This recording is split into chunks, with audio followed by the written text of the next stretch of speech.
Zero. Ano nga ba ang tunay na dahilan kung bakit naging emosyonal matapos makita o muling makita ang anak ni Miss Andy Eigenman? But before that, if you haven't subscribed yet to my YouTube channel, please don't forget to like, share, and subscribe at i-hit mo na rin ang notification bell for more showbiz updates. Of course, bago tayo mag-umpisa sa ating updates for today's video, ay nais ko po munang pasalamatan kayo for always watching and trusting this channel. Thank you so much sa inyong panonood. And for today's video, let's talk about this one. Dahil trending at pinag-uusapan po ngayon, ito pong naging reaksyon ni Mr. Sid Lucero nang maiyak siya nang makitang muli itong si Miss Ellie Eigenman, na makikita natin na talagang nagdalaga na. Naiyak si Sid Lucero nang makita ang kanyang pamangkin na si Ellie Eigenman. Naging emosyonal ang aktor na si Sid Lucero nang muling makita ang kanyang pamangkin sa video na kuha sa family occasion ng mga Eigenman. Makikita si Sid na nasa likod ni Ellie, ang anak ng kanyang kapatid na si Andy Eigenman. Hinawakan ni Sid si Ellie at nagulat sa napakabilis na panahon dahil ang batang si Ellie ay dalaga na ngayon. Isang kapamilya ang kumuha ng video sa reaksyon ni Sid sa pamangkin kung saan hindi ito naitago ang mapaluha sa bugso ng emosyon. Natawa na lamang si Sid. Hinalikan nito sa noo si Ellie at sinabihan ang kumukuha ng video na stop it. Si Andy naman ang nag-post ng sweet video sa kanyang Instagram stories. So, ganito po katindi yung suporta na binibigay po ng pamilya ni Miss Ellie Eigenman.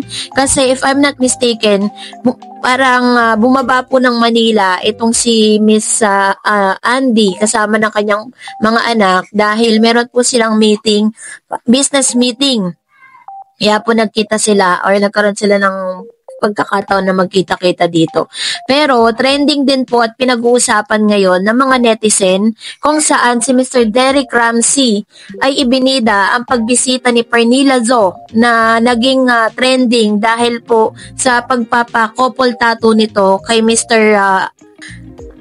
Pilmar Alipayo na isa sa mga fiancé ni Miss Andy Eigenman. So, inokray ng netizen si Derek Ramsey matapos i-flex ang pagdalaw sa kanilang bahay ni Pernilla Zo, ang kaibigang babae ni Pilmar Alipayo na naging controversial dahil sa kanilang matching tattoo.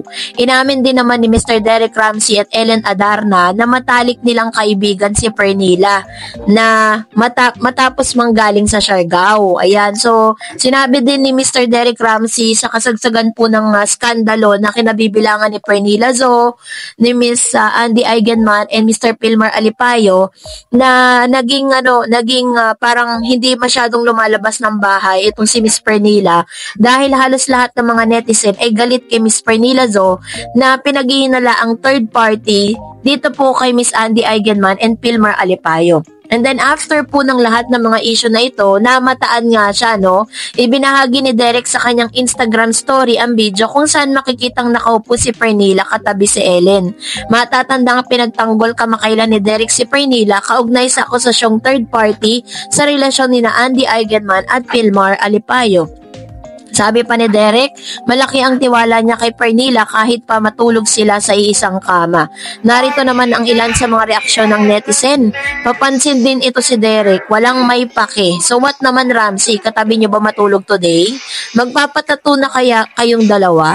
Samantalang shinare ng aktor ang ilang larawan ng binyag ng baby Liana nila ni Ellen. So maaaring kaya nandito po si Miss Pernilla Zo dahil isa nga po siya sa mga ninang ng nasabing anak nitong si Miss Ellen Adarna and Mr. Derek Ramsey, So, katulad po ng updates kay Mr. Pilmar Alipayo, wala na po tayong any updates na nagkikita pa sila or nag-uusap dahil ang huling post po nitong si Mr. Pilmar Alipayo ay pina-cover up niya na po yung kanyang matching tattoo or yung couple tattoo niya sa kanyang tinuturing na best friend na si Miss Pernilla Zo na naging dahilan para sila po ay mag-away at magkagulo ni Miss Andy Eigenman at talagang pinagpiestahan yung kanila pong issue dahil ipinost po ito ni Miss Andy sa kanyang IG stories.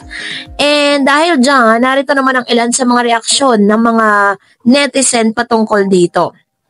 So, unahin natin si Miss Mary. Sabi niya, yes po, sabi niya. You are right. By the end of the day, it's her decision. Pero lang gaya ng sinabi ko, some things need to keep private, lalo na sensitive topic na relationship nila.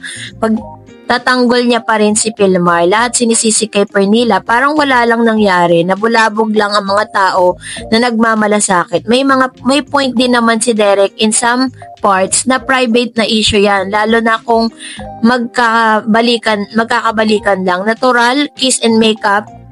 However, she wants but it for the whole world to be seen and announced too soon. It's unnatural. The tattoo timing sounds like awkward because it seems demanding that she owns him, even if it is commemorated to her mom. No need televise it. It is a childish, that special and personal moment dedicated to her mom. Not the same time with this unintelligent person. Ayun. So, naiintindihan naman kita dyan sa pinaglalaban mo, ma'am, si Mary, no? Pero, syempre, alam niyo na, public figure yan eh. And, halagang nila yan. Yan talaga yung kanilang ginagawa. Dahil mga artista sila, so may mga followers po sila na nag-aabang ng kanilang mga posts. Sabi ni Miss Mary Rios again, kahit mas marami ang pera ni Pilmar, hindi magbibigay yan. So ito yung kanya. Kasi sinasabi po, meron po kasing isang vlog na sinasabing, it is more na mas mayaman itong si Mr. Pilmar kesa po dito kay Miss Andy. Sabi pa niya, lol, matching tattoo and jealous with BFF was hilarious. OMG. And sabi ni Miss Armida, agree, chipipay, no taste. O, diba? Kasi nga, diba, parang pinagsabihan ni Miss Lolit Solis, si Miss Andy Eigenman, na napaka-chipipay daw. Sabi ni Susan Dadulo, it's good, may malasakit sila sa isa't isa, which is good, okay lang alagaan kasi niece niya talaga yan. Okay? Love you, Sid. You're a king, Tito, okay? Kaya talagang nagmahalan at mag-help sa isa't isa, right? Okay? O, diba? Ilang okay yan? 1, 2, 3, 4, and 5. So, 5 okay. Salamat, Ma'am si Susan Dadulo sa inyong komento. Another one, Miss Ellen. Siguro nagulat si Sid kasi big girl at napakaganda ni Ellie. Napamangkin niya sa kapatid na si Andy. Pamilya ang mga magaganda at mga gwapo ang lahi ng Eigenman. True naman kasi parang hindi po talaga sila pure Filipino.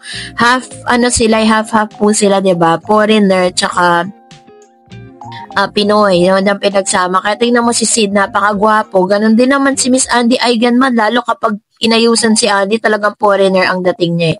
Sabi ni Ma'am si Rosemary, sobrang love ni Sid ang pamangkin niya. Kami ng kuya ko, kahit di ko tunay na kapatid, pinsan ko lang, ganyan din sweet sa akin, Kuya Alexander Albandia. Sobrang love na love ko, kuya ko. Ayan. Salamat, Ma'am si Rosemary Hugan Monilio sa inyo pong komento. Nakita niyo naman po yung reaction ni Mr. Sid Lucero, diba? Grabe po yung kanyang pagmamahal. Sabi po ni Ma'am si Susan, lahi talagang magaganda, mga Hill and Jake, Lola, La Arnie, mga bida rin Lola Erap, gwapo rin. So, talagang maganda lahi. Okay, wag ka nang pasok showbiz. Tapusin mo lang pag-aaral mo, which better para sa paglaki. Okay, love you. Ellie wants wala nang anak na girl, okay. So, yan na. Sabi ni Miss Victoria, ang sweet naman ng tito ni Ellie, ang bait. Sa bagay, mas okay talaga mga tito kaysa mga tita. Grabe Mas mataray kasi mga kapag babae. Kapag lalaki, kapag magkasama kayo, lumaki, barkada talaga sila. Mas close kami ng mga boys sa relatives ko. Mas madami kasi sa kanila ang boys. Iilan lang ang babae. Ayan. Salamat, Ma'am si Victoria Cando sa inyo pong komento. So, that's it for today. For more videos and updates, please don't forget to like and subscribe. And please don't forget to follow my Facebook page, Dar Eds TV. God bless everyone.